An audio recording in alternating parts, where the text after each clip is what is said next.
All right, I see most everybody's here.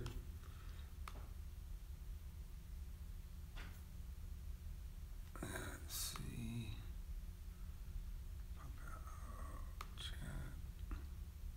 All right. Hey, everyone. Thanks for joining me. So, tips and tricks, networking for newbies and experts on real estate investing. Let's see. It's always important to ask good questions, and can't emphasize that enough. And I'm going to quite a bit through this video. Also talk a little bit about approaching sellers. Very important. You never want to offend a seller. Let's see. And I apologize. Please tell me if you have any issue with the connection here. Trying to make sure. Hey, before we get into that, let's talk about the app. If you haven't got the app, well, nobody's got the app yet, but it is ready for Android, and I've just about got it wrapped up for iOS, and I'm going to send it out to, of course, everybody that's engaged, especially you guys that are always so quick to pick up on the notifications. I want people that are engaged. I want you guys to be successful. I want you to have some money. I want you to make money, and you know, because that reflects on me. I'm going to tell you again, please share. Tom at flipanythingusa.com. Tom at flipanythingusa.com. Email me, just put in either iPhone or Android in the subject matter, and then I'll know what you need, and I'll know, you know, which operating system that you use. So what I want to tell you about what we're going to get into is just things. Look, I always tell you be relentless and all this other stuff. Making the deal is kind of easy, but sometimes it's the thing you say that can make the difference of you ever getting that deal, or getting a call back, or getting a chance at what you want to do. And so I want to make it super clear. I'll give you some examples, but it's just vital that you always be respectful. And some people get cocky. Never fake experience. You can't fake experience. There's just no way. And if you try to seem like you're smarter than you are, or that you're more knowledgeable than you are, if the guy is smarter than you, he's going to see right through it, and he's not going to have much respect for you. So we're going to go over to the whiteboard, and we'll get into this. You know, I have a number of salespeople that work for me too, and I can tell you right now, I always tell them, you know, don't pretend to know more than you do. And let's see, I don't know why I got that reflection on there. Hate that. Let me get this over here. Can everybody hear me fine? Please let me know. I'm sure you do right there. Anyways, all right. So, all right. Okay, so, all right. So tips and tricks and networking. And again, this is for people that are, okay, good, man. Glad to hear that. Thanks, Will. Can you see the board okay? Can anybody read the board or not read the board? I guess that's about as tight as I can make it and still cover the whole board. You know, maybe. What do you think? Can you guys read the board okay? Good enough? Or not? Some of you might be on iPhones or whatever. Well, I'll take it in a little bit closer and we'll move it out from here. So look, I know some of you get nervous talking. You're afraid to approach buyers. And the other thing is that you want to talk to people that are in the business that can help you, that are connected. And I'm talking about every real estate agent. You know, people say, do you have one agent that you work with? No, I don't. I work with everyone. I work with everyone. If I work with just one agent, I would never find a deal. Or I would only find a deal if he found a deal. Or the ones, of course, I find on my own. And to be honest, about half the deals I find on my own, or I find them all on my own for that matter, but sometimes that means just like I'm bird dogging properties, just like I'm knocking on doors, just like I'm approaching people that maybe I wouldn't necessarily, you know, always approach. Agents too. You've seen it before. I go out and I'll text several agents and I'll say, hey, Tom here, I'm looking for something, for about $1 million. I've got 250,000 to put down, or maybe I'm looking for something for $2 or $3 million because I've got almost $1 million to put down. Those are the kind of texts I'll send out to the people that I know might have a pocket listing. A pocket listing is a listing that it's not a true listing. It means they have somebody that they think they're going to get a listing from, but that person is kind of waiting for them to bring them a buyer sometimes. And so, and again, this is good when you talk to people like this and you tell them, say, hey, maybe you got a pocket listing you can tell me about. That already lets them know that you're kind of smart. That you understand that that's a possibility, because most people don't know that. And so a lot of times I'll deal with somebody brand new, or say new to me, and I'll talk to them and I'll say, hey, well, look, I'm looking for a deal. I don't deal with just one agent, but if you've got something in the works, maybe you've got a listing you can get that you're working on, but maybe they want to have a buyer first. I said, you can show me. It'll be completely discretion. I'm not going to share your deal with anybody else or try to go around you. And then at the same time, I also let them know that sometimes I run into a deal myself, or maybe not a deal that's good enough for me, but I run into a prospective seller that has a property they want to sell, and they can't make it a good enough deal for me to buy, but it's a perfectly good enough deal for them to follow up, get a listing, and sell for that person. Because what do I care if an agent gets a listing on a property that I'm not going to buy? Because you know me, I like to buy things 30% under market. So can everybody see the board A-okay? I've got another studio light here I can click on. I'm kind of tempted. I feel like I'm looking pretty dark in here. Is everything okay? Can you guys see clear enough? Please let me know. Otherwise, I'll flip on a light real quick.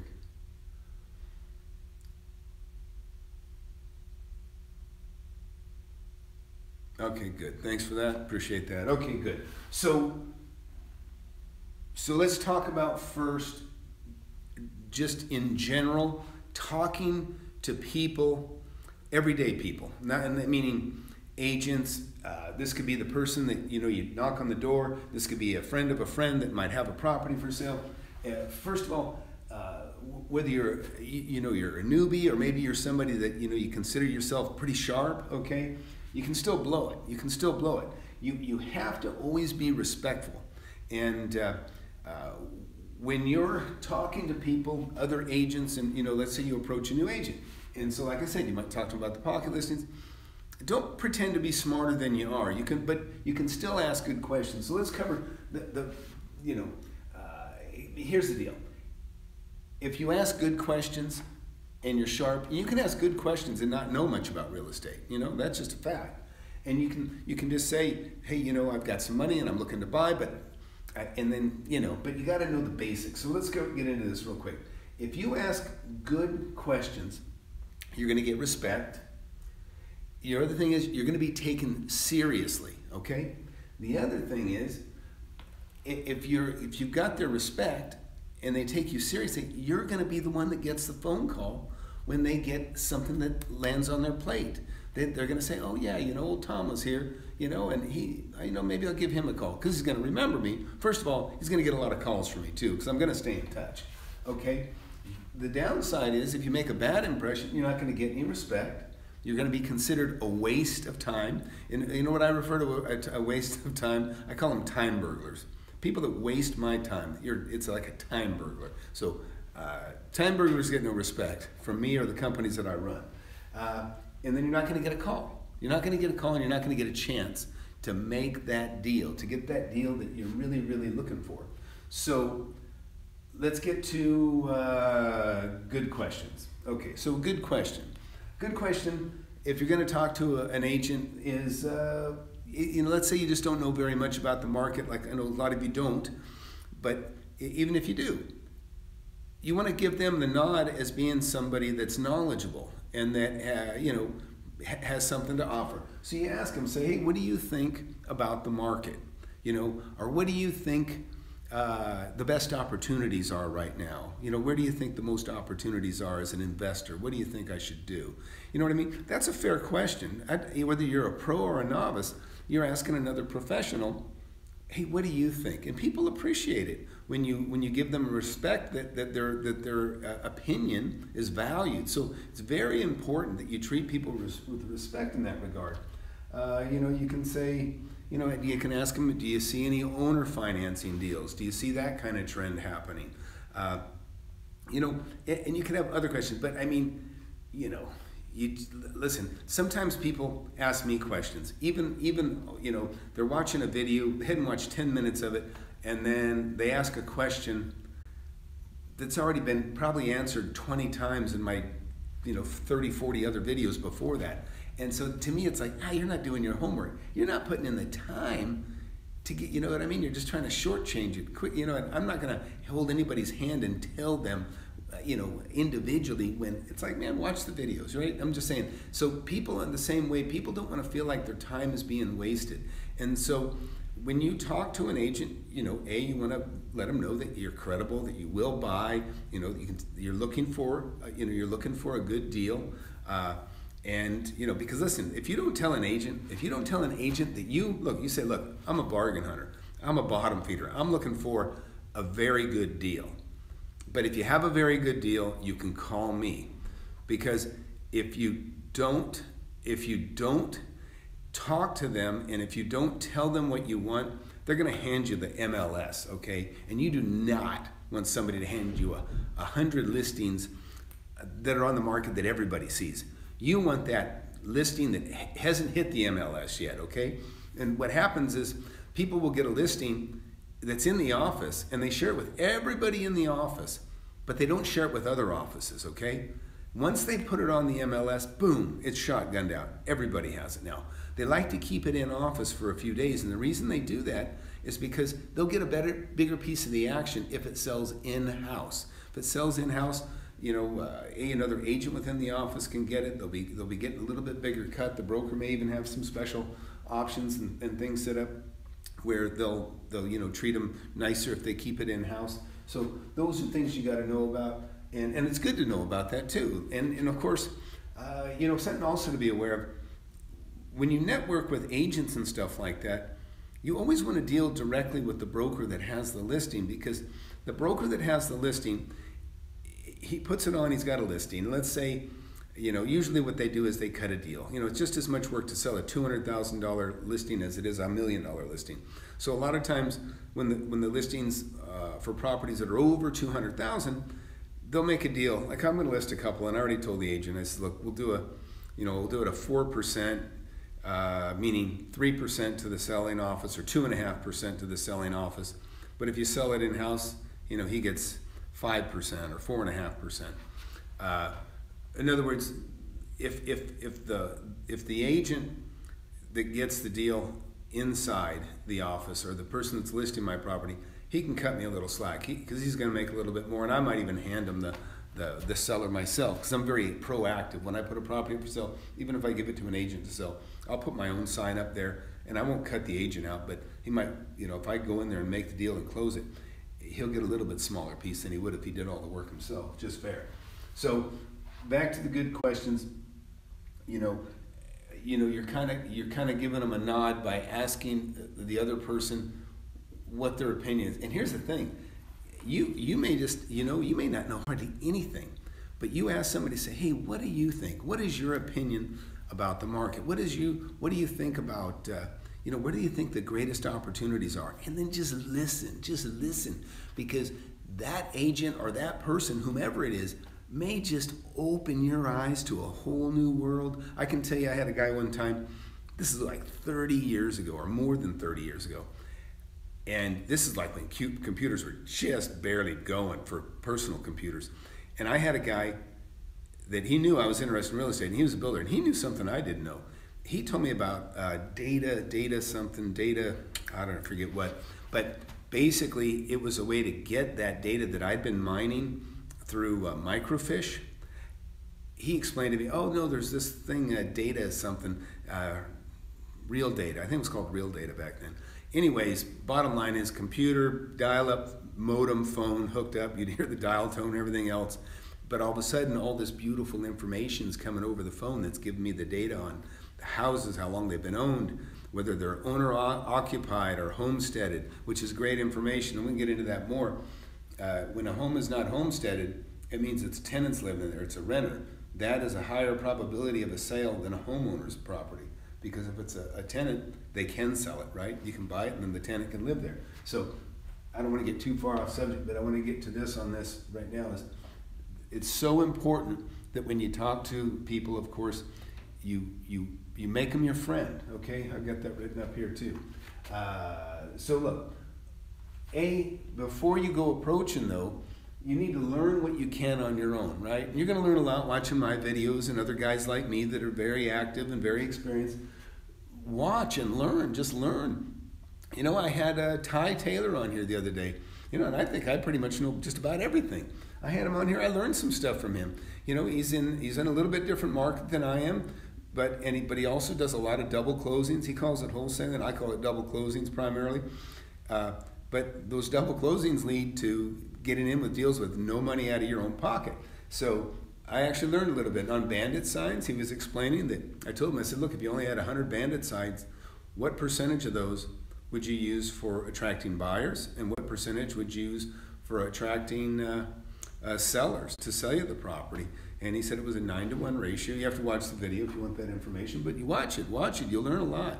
And that's the thing, sometimes the videos, there's like these nuggets. It's just like a book. You open up a book, you know, I know that, I know that, I know that. Wow, I didn't know that. You know, I know that, I know that. Wow, I didn't know that. You know, that's paying your dues. You got to dig through the information to find those nuggets of gold. So anyhow, back to this.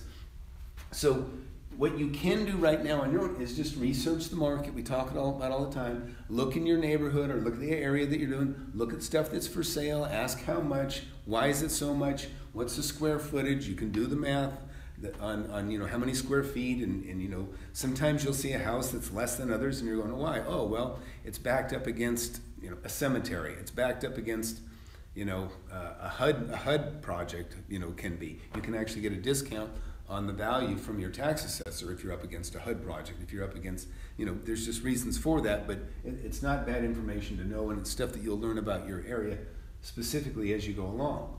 So,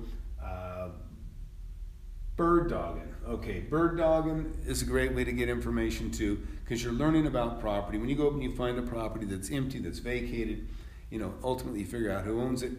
You're going to learn about why people go under, why people walk away, why people don't care about their property anymore. There's a million reasons, and you know, every time I go up to one, I always think, well, I wonder what the story's going to be on this one. You never know. But I've made a lot of money that way, and I've shared my bird dogging stories with you.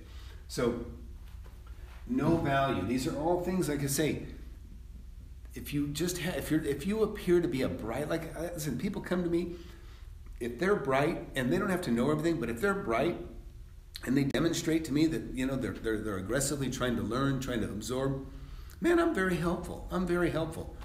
But somebody comes up to me and starts asking questions that I'm thinking, you know what? You should already know that. I mean, that's obvious. You should already know that. You know, I'm like, I want to help people. I want to help people get educated, you know, from here, okay? Not from the floor.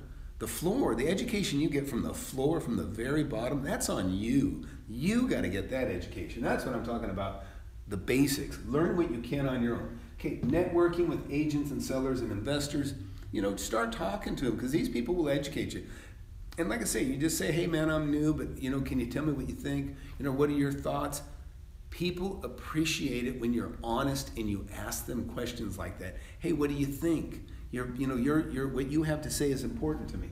So always know that. And you know, then basically understanding the basics is the basics on a contract. And I've explained real estate contracts to you. Watch it 3 or 4 times or whatever it takes for you to get it down. But you know, there's a buyer, there's a seller, there's a deposit, you know, there's a contingency period. You know, you're making sure that there's title to ensure that there's no liens and that the title's clear, that when it changes hands.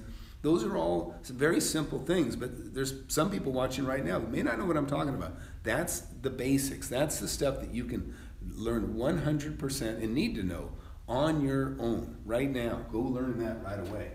Okay. All right. So let's see. Back here, I got my little note here. Sorry. Plugging in on power here.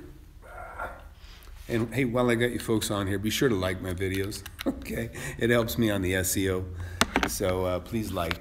All right, so here's something else. This is all kind of the psychology of things that I always get into, and is like attracts like. When you like people, they're going to like you back. When you're complimentary to people and you're nice and respectful, they're going to treat you the same way. Now, once in a while, you get somebody that isn't, but I guarantee you can override that attitude by just being a gentleman, or just being courteous and decent, and people will, in time, respond in kind. They'll be much more respectful, and there's always that exception. And I don't have much tolerance for those guys either, but you know what I mean? You're on a mission. So, and as a newbie, be a bright student. Just be bright. Get those basics down, but ask those questions. Be courteous, be decent, be nice, ask good questions.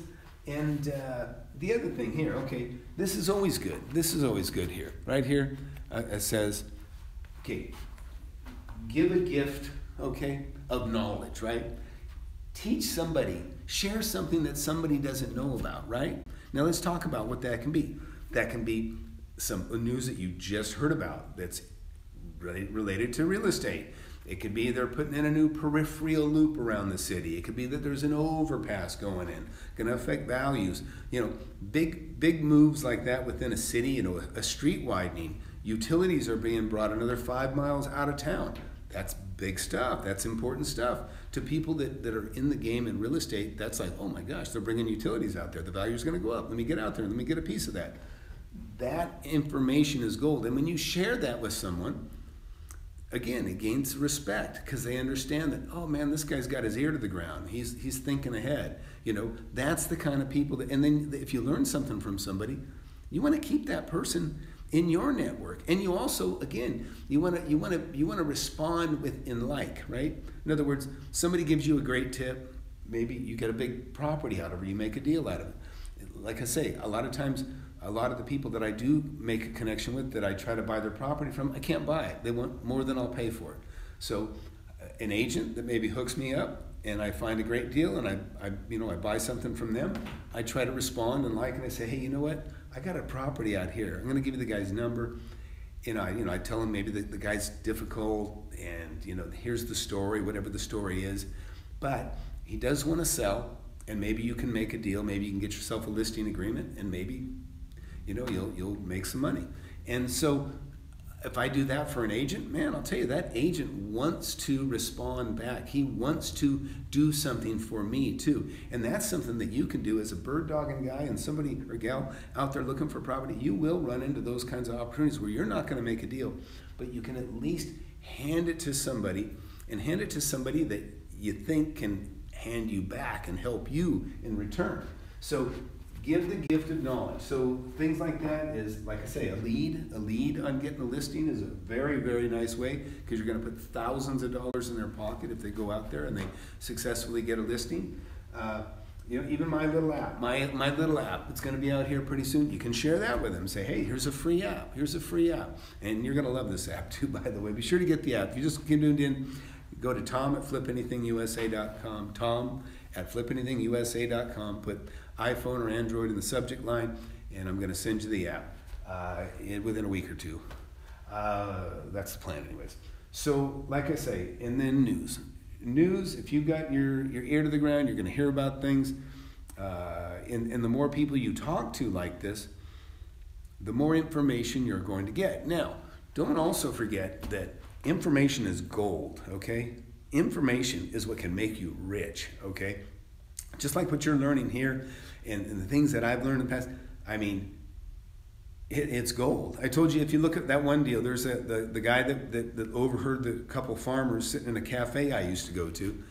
He overhears these farmers talking about, this old other farmer died and they were selling his farm that weekend on the Sunday. A builder overheard that. That's information, right? He went out there. He was the only one there.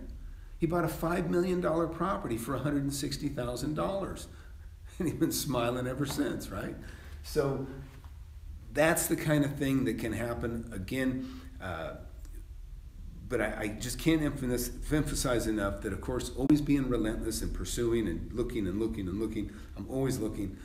But at the same time, you know, you have to have a good bedside manner. You have to be very decent. You have to be nice and talking to people. And you know, some people have the attitude, they go in and they talk to somebody that's selling a property. They try to beat up the property and say, you know, look at that, or this is broken, or that, you know what I mean? You don't have to point stuff out like that that's obvious.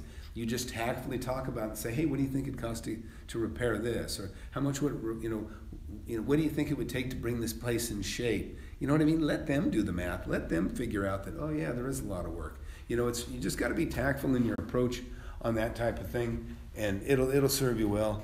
But I think we're getting close to concluding. I don't know if anybody's got any questions or anything else you want to talk about, but let me get you over here. But anyways, anybody? I see we got some questions here.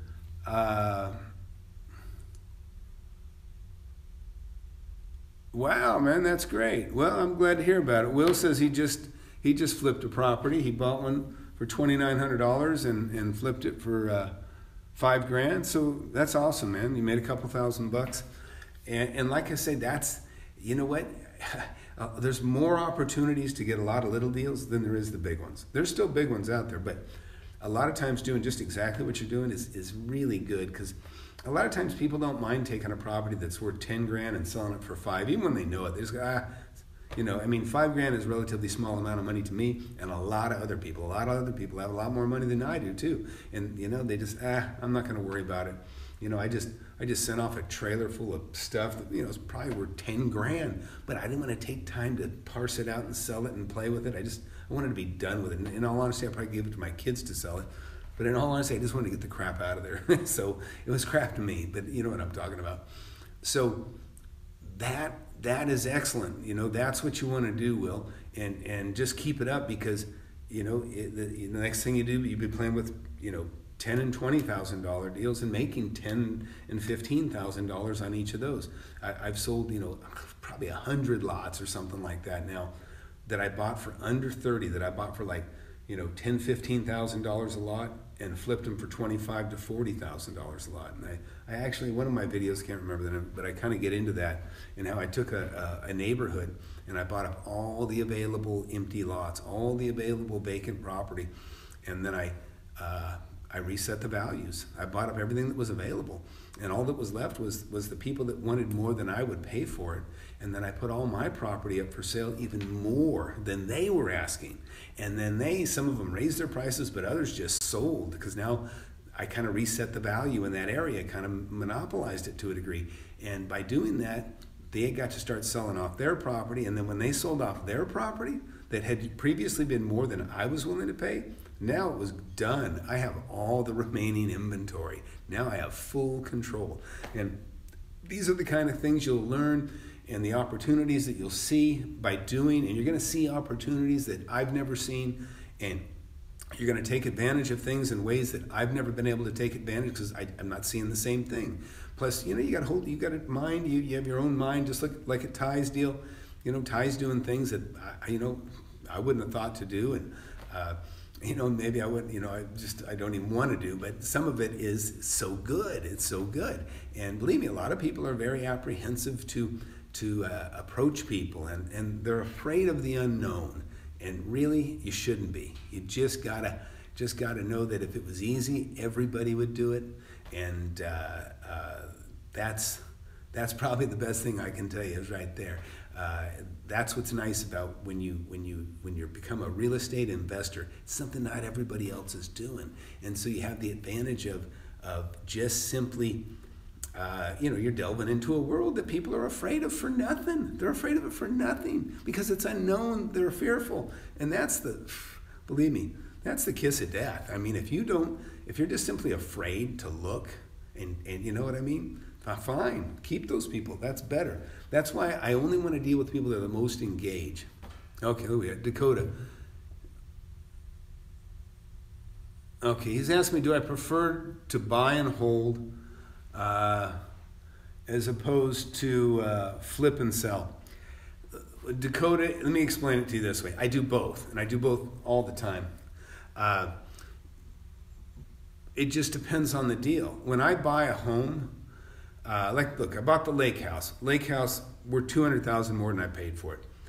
There's no reason for me to sell that right now, because if I sold it today, I'm going to pay over $70,000 in taxes on it.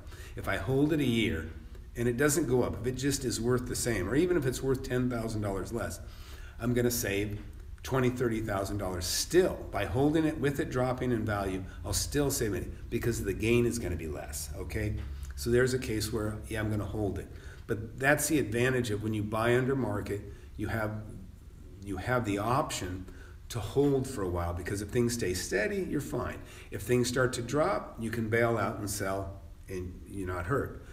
Where if, of course, if you bought it at market and it drops, now you're stuck, or you're going to sell it and take a loss, which is never fun. So when it comes to houses, and look, I'm selling some houses this week. I actually gave one to a real estate agent this week. And another one I'm going to pound a sign in the ground probably tomorrow. I'll probably videotape that.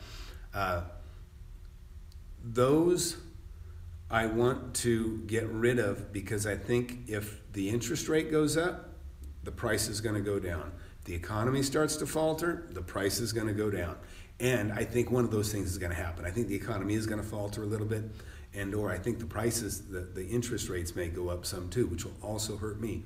Because people that buy real estate in general, I want to say the asses, but we say the masses are the asses, because the masses don't do their homework. So, a horrible thing to say maybe, but it's just kind of true. So, what you need to do is consider if the rates go up, that means the payment's going to go up.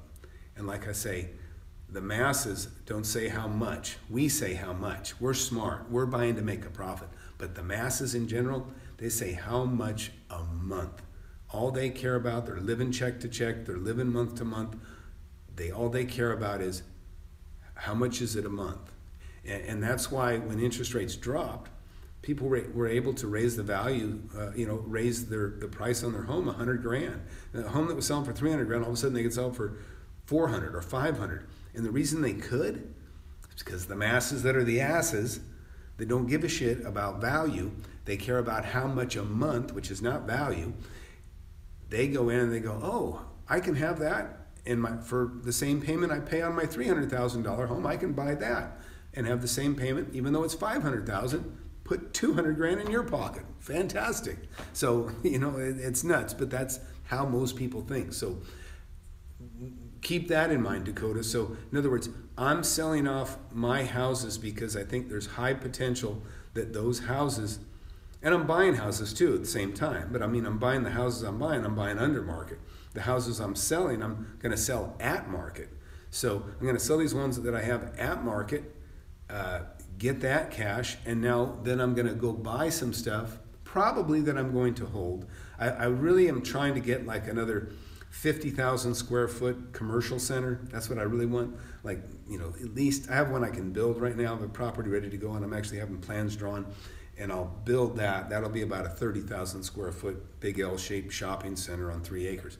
But even before that, what I would really rather do is I'd rather sell a couple houses. I got 2 or 3 houses I can sell and get dang near $1 million, and I have another building to sell that I have a couple vacancies coming up. I think this is a good opportunity to sell that building. So I may have about $2 million. So I can put $2 million, and so I can buy something that might be anywhere from, I'd rather put $2 million down on something that costs $5 million. I'd like to have that equity. Because even if values go down a little bit, maybe it'll go down to what I paid for it. That's not why I'm buying it. This goes to, you asked me why would I buy, why would I hold? This is something I'll hold for cash flow. And I'll be buying it prime enough and close enough to that it's well within, a large town, a city, that it will make money. It will make money. In other words, I'll have tenants in there that can survive a downturn. Even if I lose a couple and they move out, I'll rent it to somebody for a little bit less, but I'll rent it to a company that I think has longevity. I really like schools. I shot a little video last night, I think it was last night, night before, when I was in jiu-jitsu. I take jiu-jitsu with my boys. And so when I was in there, nope, Garrett, knock that out of your mind. That's not true. There is some truth to what you're saying, but don't be afraid of that. But I was in there, I was shooting it from my commercial property the other day. And inside that commercial property, I was kind of explaining, I was showing the suites and I was showing the break room and that sort of thing. But no, Garrett, listen, on the commercial property, what'd you write, Garrett? You wrote a commercial rental seem, a little risky. And I know what you're saying. Yeah, look, I don't know what the statistics are, but probably, I don't know, 7 out of 10 new businesses that open up go belly up. I don't know how bad it is now, but there is some truth to that. I'll get back to that one, Daniel. But so back to David's. Is it Daniel? No, sorry, Garrett. So yeah, Garrett. Let me see if I can get your question back up here. I don't seem too risky. Okay. Yeah. So no, that's not true. And let me tell you, look, I worry more about big box stores like a Best Buy. Big Lots is just an exception. You know, stores like Big Lots and these they do extremely well. They make money. I don't know why, but they do. They make money. But the big box stores, and not everything, but like little camera stores, they're gone. There are no more small camera shops. They're pretty much gone, and that's because big companies like Amazon have wiped them out. So I do look to the future for, can you be damaged by Amazon? Can you be wiped out by Amazon? If you can, I'm going to think about that before I rent to you. I'm going to be looking at other tenants that have a business that I'm not so susceptible to failure. So, but here's the beauty with a commercial property. In fact, I'll take you guys back over to the board here. I like the questions. Keep them coming, because I can tell you at least how I feel and why I do some of the things that I do. So on commercial properties, some of the beauty about a commercial property is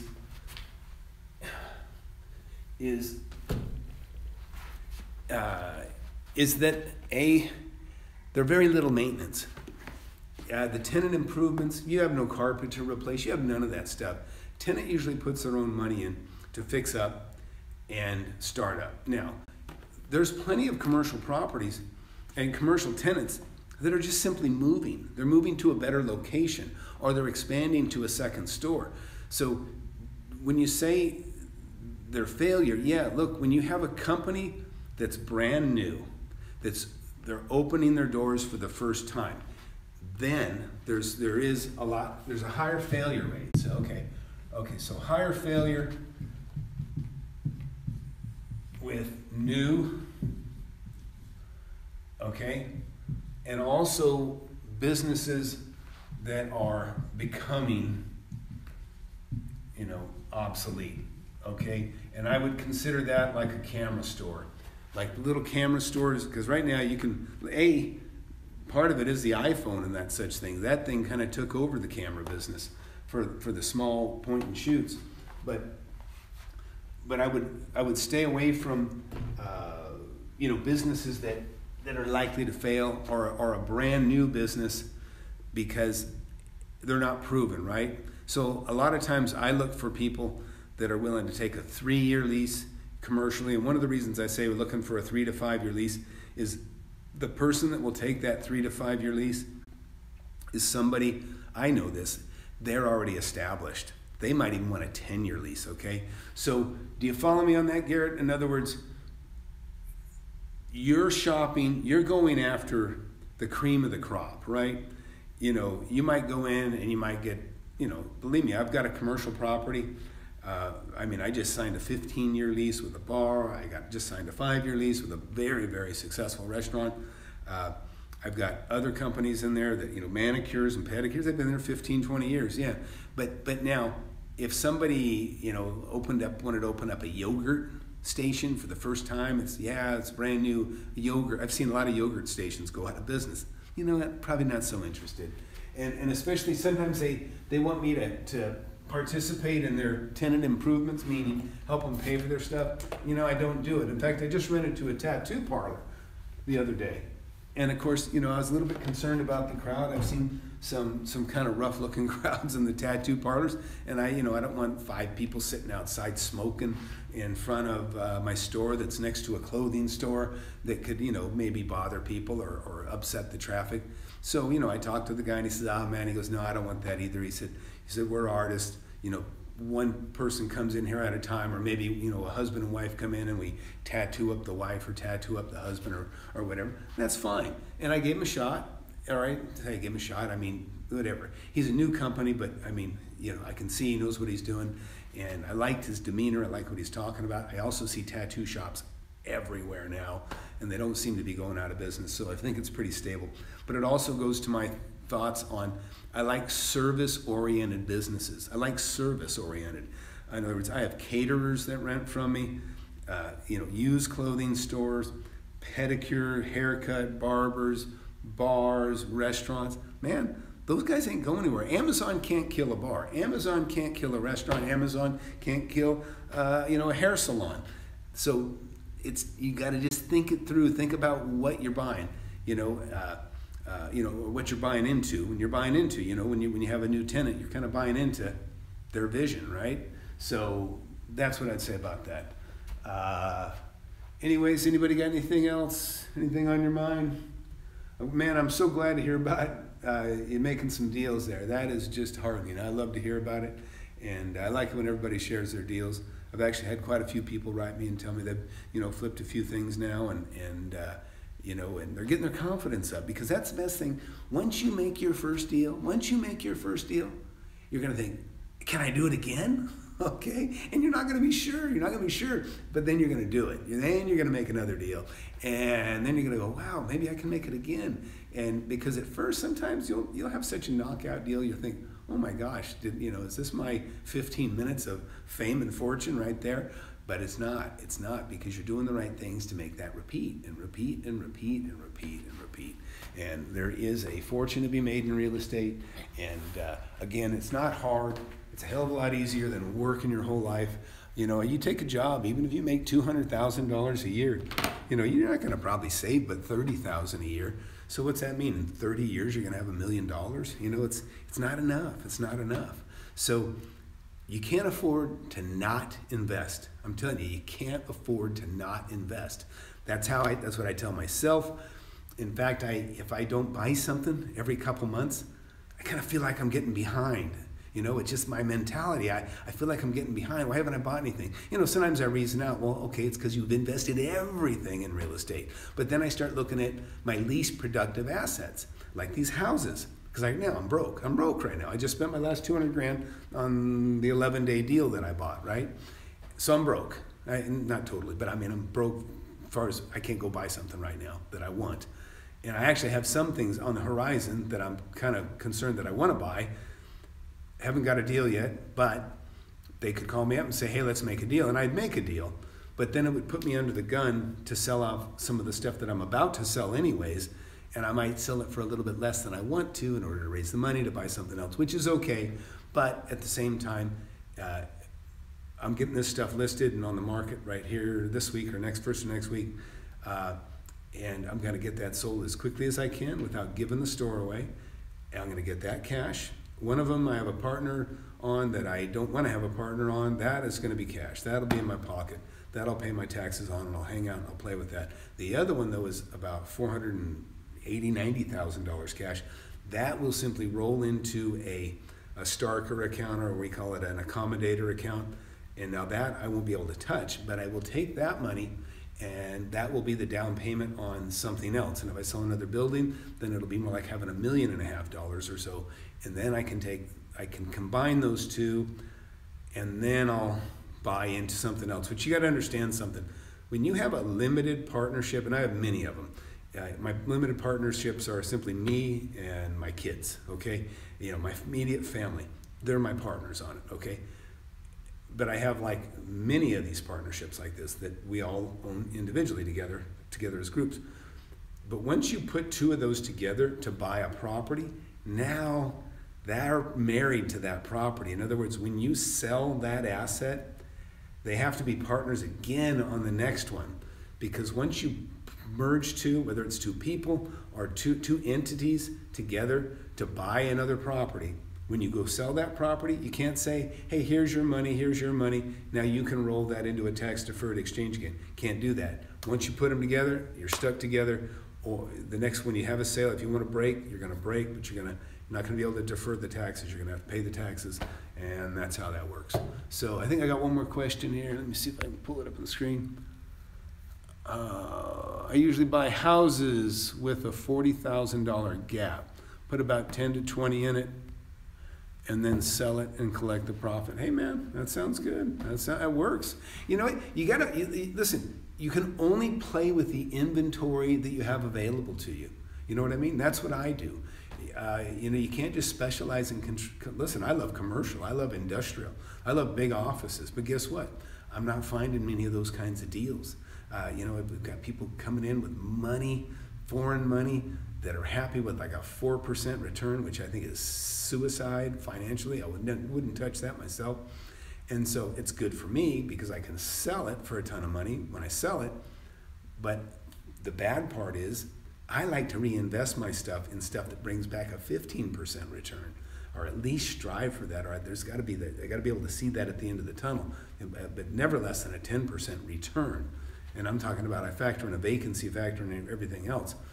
I'm going to have a 10% return, minimum. So that's the problem. These are the kind of things you face. You have to deal with what you have available to you. And so like you're playing with these residential deals, and that's awesome.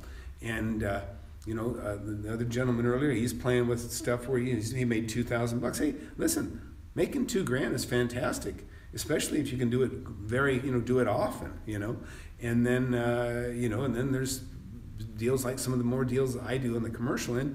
I'm buying stuff to buy and maybe flip in 3 or 4 years, or maybe never flip. Just put it in the portfolio that I plan on passing down to my family, my kids. I build that too because, I could have a stroke, or, I told you guys I'm susceptible to Alzheimer's. My dad died of it. My grandmother died of it. So who knows? I may not be able to talk to you guys in 10 years. Who knows? But if that happens, I've got money, bookmarked earmarked, I should say, into a trust, so that it'll take care of me, it'll take care of my wife, it'll take care of my kids. You know what I mean? I'm not controlling it after the grave, but I'm kind of making sure that I know what's going to happen after I become incapacitated or I ended up in the grave. So those are just some of the considerations. They're good problems, right? They're really good problems. What am I going to do with all this money when I'm dead? Or when I'm, brain dead. So anyways, I'm going to cut it here unless anybody else has another question. I'm open for them.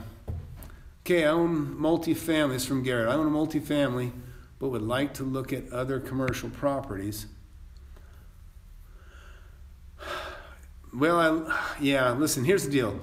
I've had all that.